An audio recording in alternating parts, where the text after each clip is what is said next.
Hai adik-adik semuanya, welcome to Basic Made Easy. Kali ini kita akan belajar mengenai besaran, satuan, dimensi, dan angka penting.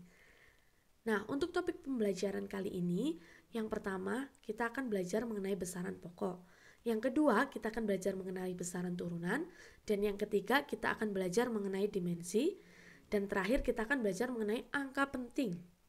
Nah, untuk topik yang pertama yaitu besaran pokok. Besaran pokok sendiri itu merupakan besaran yang mana satuannya telah ditetapkan oleh fisikawan atau para ilmuwan terdahulu. Jadi udah paten teman-teman semuanya.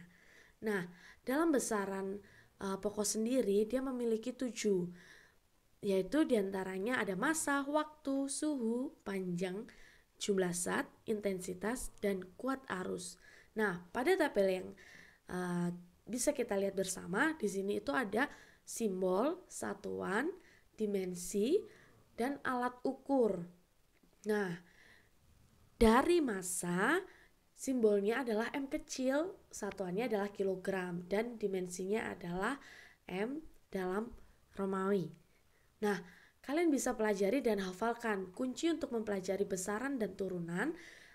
Besaran pokok dan besaran turunan adalah di besaran pokok. Kalau kalian hafal ketujuh ini, kalian akan bisa menentukan dimensi atau rumus atau satuan dari besaran turunan nantinya.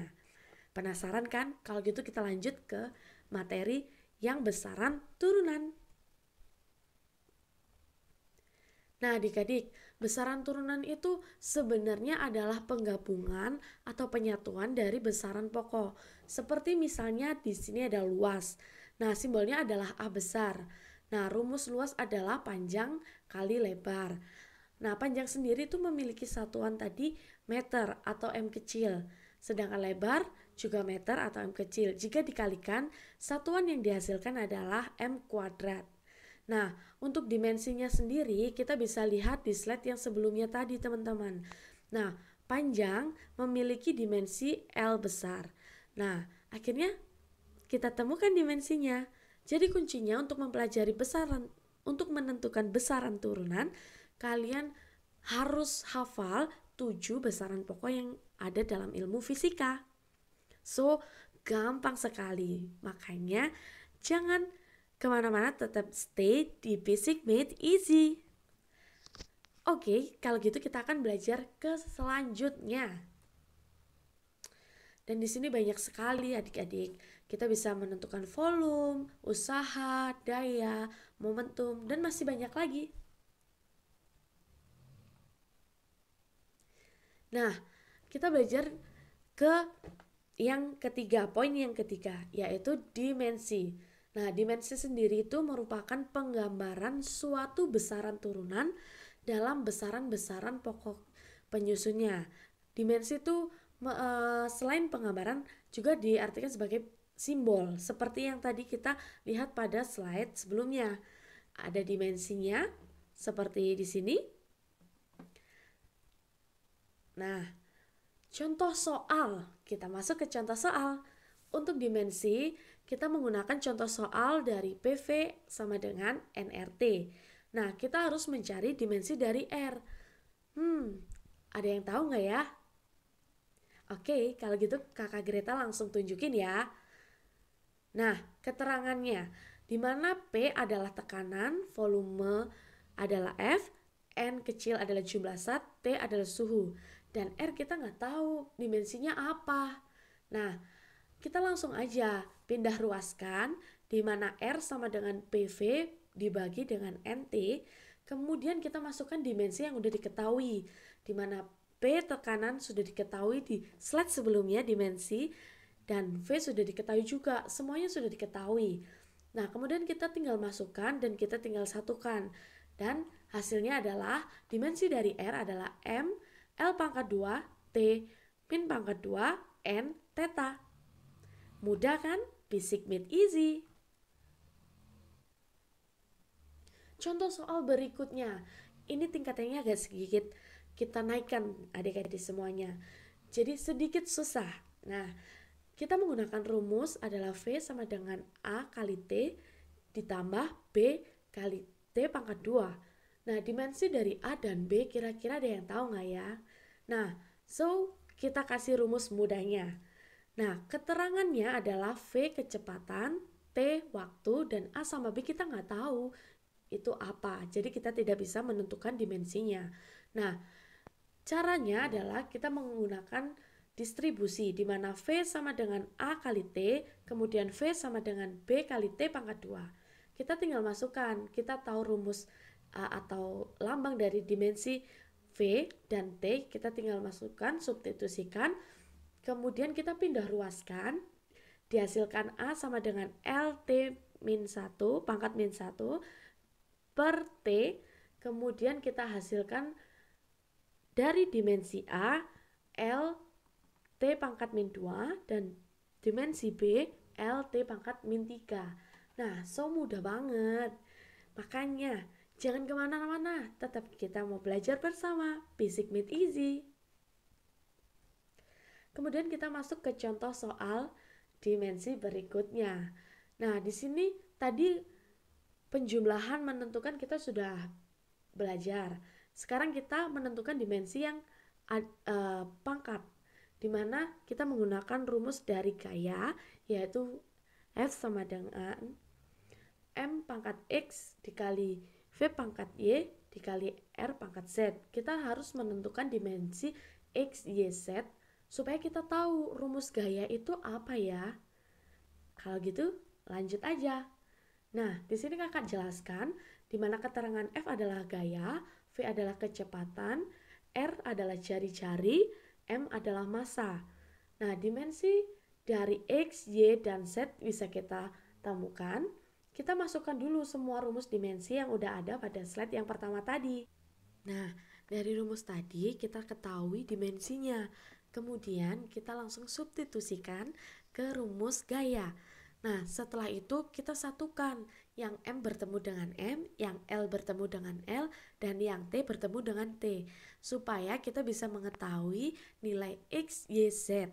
Nah, untuk nilai X kita bisa ketahui dari pertemuan M dengan M, dan untuk nilai Y kita bisa ketahui dari pertemuan T dengan T, dan untuk nilai Z kita bisa ketahui dari pertemuan L dengan L.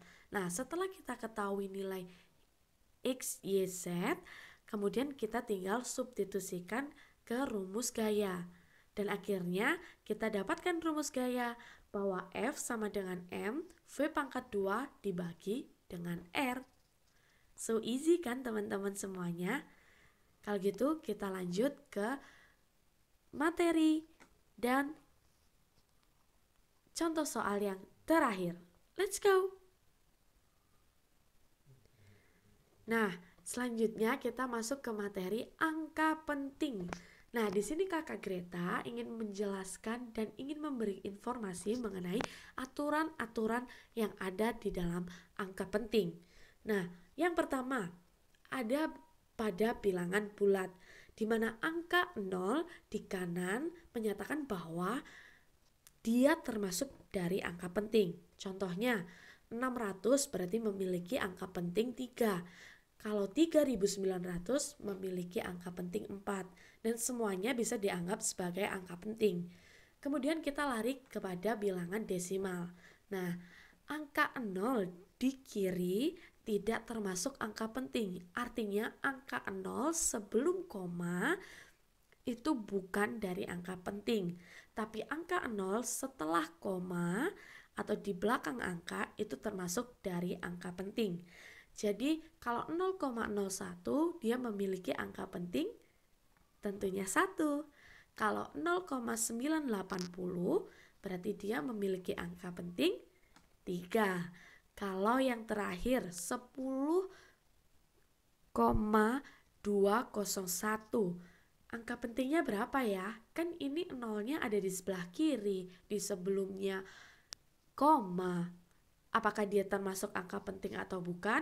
Jawabannya dia termasuk angka penting. Karena sebelum 0 ini terdapat angka, yaitu angka 1.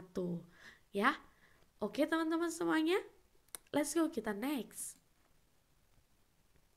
Nah, sekarang kita masuk ke aturan angka penting di mana ada penjumlahan, pengurangan, perkalian, pembagian, dan nanti ada pangkat. Nah, untuk penjumlahan dan pengurangan, pembulatan angka penting mengikuti belakang koma paling sedikit. Jadi mengikuti angka penting di belakang komanya yang paling sedikit. Contohnya, di sini ada 3,9750 ditambah dengan 4,750. Nah, kalau kita jumlah angka pentingnya, kita harus membulatkannya di belakang koma itu ada 3 angka penting. Nah, karena itu yang paling sedikit. Nah, kemudian untuk perkalian dan pembagian, pembulatan angka penting mengikuti angka penting yang paling sedikit. Sama, di mana 4,58 dikali 0,2 hasilnya 0,916. Tapi ingat peraturannya, kalau kita harus membulatkan mengikuti peraturan angka penting paling sedikit. Nah, dari 0,916 angka penting yang paling sedikit adalah 0,9. Sehingga dihasilkan pembulatan angka pentingnya 0,9. Terakhir, kita aturan angka penting pembulatan pada pangkat. Nah, di mana 2,5 pangkat 2 hasilnya adalah 6,25. Nah, jadi pembulatannya diikuti dengan angka penting yang dipangkatkan. Semisal angka penting yang dipangkatkan adalah 2,35, berarti di belakang koma hasilnya harus 2 angka. Jadi kita mengikuti angka penting yang dipangkatkan, sedangkan angka penting yang dipangkatkan saat ini adalah 2,5, di belakang koma ada 1 angka penting, sehingga kita membutuhkan pembulatan di belakang koma 1.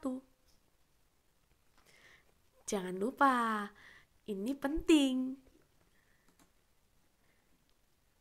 Nah, untuk aturan pembulatan angka penting, di mana angka yang lebih dari 5 dibulatkan ke atas dan angka yang kurang dari 5 dibulatkan ke bawah.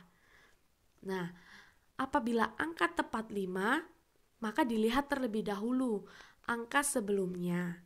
Nah, hal ini berlaku pada desimal, di mana angka sebelumnya semisal angka sebelumnya ganjil, maka dibulatkan ke atas. Namun jika angka sebelumnya genap, maka dibulatkan ke bawah. Nah, aturan ini sangat penting nanti digunakan pada saat bab-bab selanjutnya, teman-teman. Jadi harus ingat. Nah, itu tadi penjelasannya untuk kelas kali ini. Kira-kira kelas kali ini sangat menyenangkan kan? Karena banyaknya ilmu yang didapatkan dan teman-teman semua diwajibkan untuk mengingat. Ada dimensi, satuan, besaran pokok dan turunan, angka penting, aturan pembulatan angka penting. Banyak banget, tapi sangat menyenangkan. Oke, see you sama kakak Greta di materi teori video Basic Made Easy selanjutnya. Bye-bye.